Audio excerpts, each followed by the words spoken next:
My name is Alaric Overby. I'm the founder of a company called Vertical Life Farms. My name is Alexander Gillen, and I'm an entrepreneur and venture capitalist here in Dallas, Texas.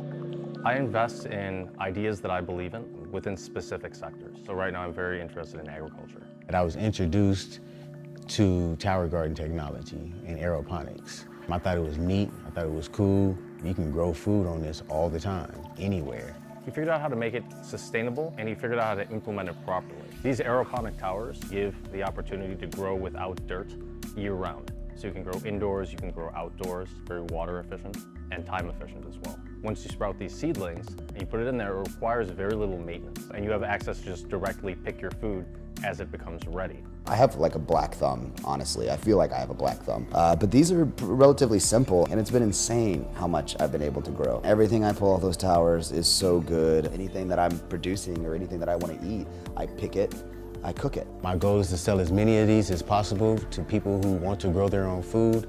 As a result, I'll be able to kickstart a food initiative in South Dallas, getting these into the schools. So that people that don't actually even have access to this, good quality food are able to get it. And at the same time also learn about agriculture and where their food comes from. Alaric chose Zumwalt. Zumwalt was receptive to that. The kids are really excited. It's an initiative that we do want to start here. We have our Zumwalt Urban Farmers. It really influenced me to have my own garden. Now we can look at how I can advocate and support it since it's in my district, and see how we can create other opportunities like this. Each one of these schools now become a oasis. So getting Vertical Life Farms off the ground is the most important thing. That will allow us to fund projects down in South Dallas. Dallas itself is one of the richest cities in this country. The resource gap, the opportunity gap is tremendous in Dallas. You have 18 billionaires, but on the other hand, south of downtown Dallas, 85% of the people that live there live in extreme poverty. Out of all of these residents in Dallas, 23% total live in a food desert. And they spend a lot of their scant resources getting to a grocery store, taking sometimes 2 or 3 buses. And that's just making the assumption that somebody has the money to even go for that route. 7 minutes from downtown Dallas, and we have communities that literally don't have access to food. The people in that area are broken down. There are certain concerns that you have growing up in those environments that the average person just doesn't, their mind doesn't have to wrap around. How I'm gonna feed myself, what I'm gonna do for money, what I'm gonna do for clothing, what I'm gonna do for housing. Those things cause the mind to act differently. Our brain chemistry, right? Neurotransmitters, things that make us happy, sad, mad, glad, these things.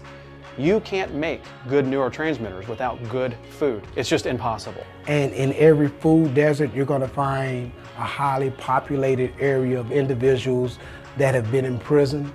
You're also going to find a highly populated area of individuals that do not have education. All of those elements combined makes an area very difficult to help.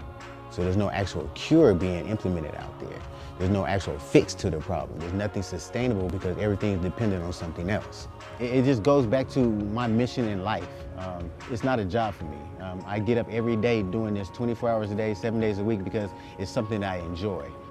So this is just a start. Our goal is to touch the world and feed the world. We don't feel that poverty and hunger should exist. It's so important that everyone is understanding of what's going on, and everybody has to lend a hand, because the youth is going to be our future. And so I think the vertical farming method is another strategy that empowers more people to get involved. It's a really important piece of the pie. It increases self-awareness, it increases self-esteem, because now a person has put their hands to a project to where they have saw life grow out of it. I mean, you can't sleep on that. These towers really are significant. I think they're the coolest thing I've ever seen. We're not going to change the world right now, but what we can do is absolutely change one person, one child, one patient right now.